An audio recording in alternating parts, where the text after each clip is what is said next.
Talking Texas with the Longhorns and Iowa State in a Big 12 showdown on Thanksgiving weekend. We got Steve Helwick on the line from Hustlebelt and Underdog Dynasty on SB Nation to talk Texas, Iowa State. Steve, how you doing today?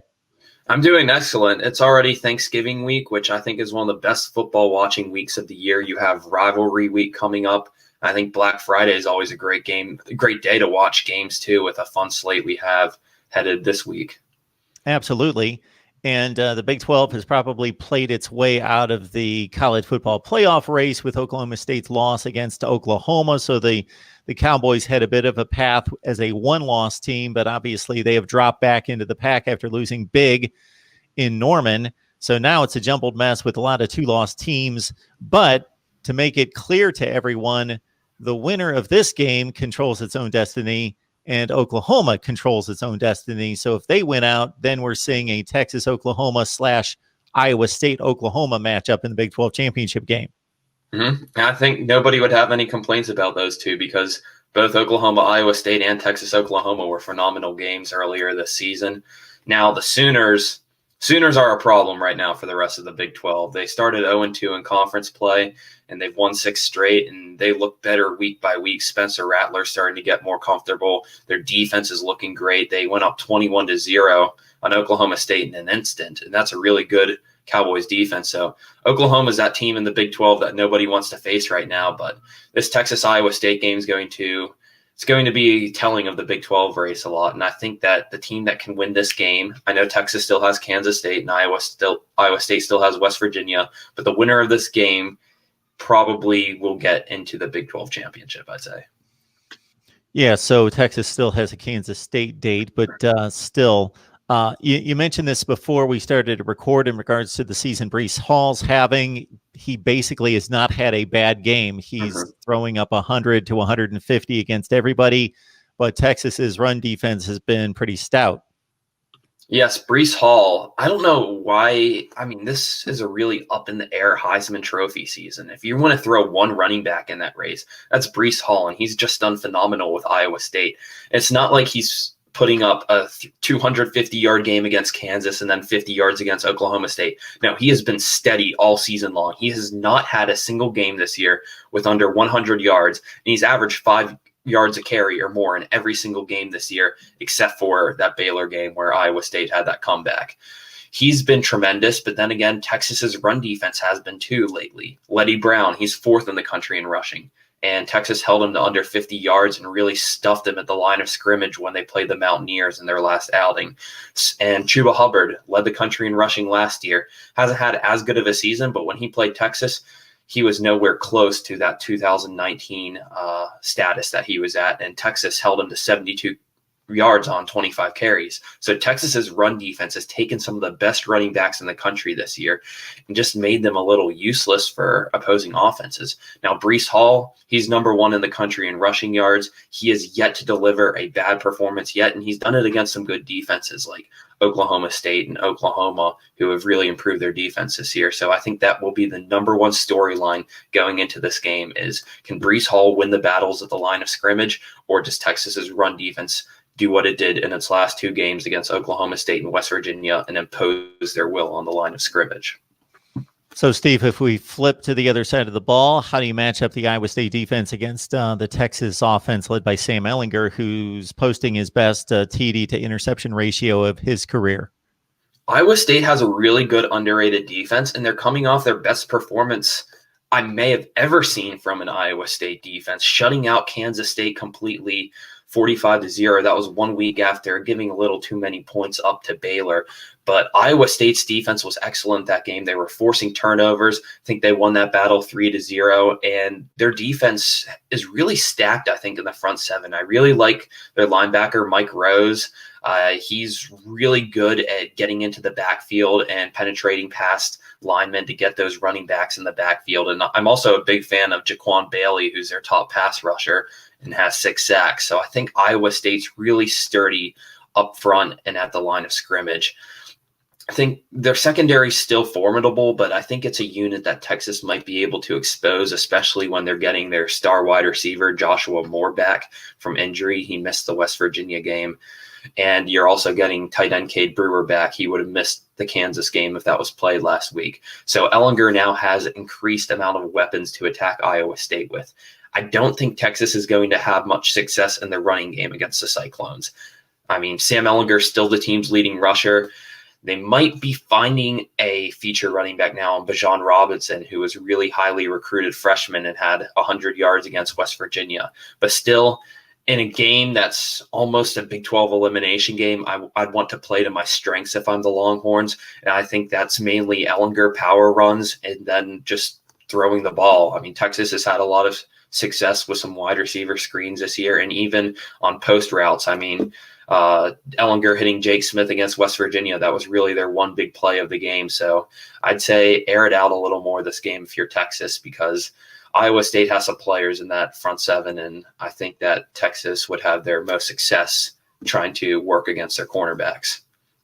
Iowa State definitely funnels everything to its linebackers. As you mentioned, Mike Rose leads the team with 63 stops. Jake Hummel, another linebacker with 51, and Orion Vance with 42. So they're three top tackle leaders on defense for Iowa State come out of that linebacking core. We got Steve Helwick on the line from Hustlebelt and SB Nation's Underdog Dynasty. Join him there, covering the MAC, covering Group of 5 play. We have him on here to talk Texas.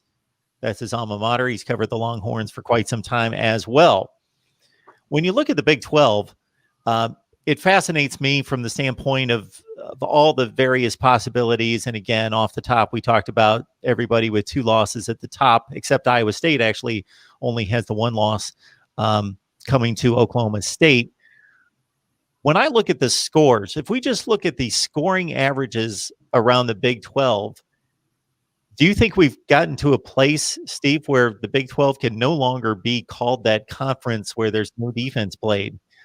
If you line up the scores in the Big 12 and line up the scores in the other conferences and sat down any college football fan and said, let me know which one of these lists are scores from the Big 12, you wouldn't be able to tell. It doesn't seem to be a scoring fest like it used to be. Yeah, I think that stereotype is a little gone. I think everyone likes to point to like those Baker Mayfield, Patrick Mahomes, 66-59 games. But we've been far from that this year. The Big 12 is a very defensive conference right now. You saw Oklahoma State beat Iowa State 24-21. There's a battle between 2 of the top teams there. Texas beat West Virginia 17-13. Just rattling scores off the top of my head.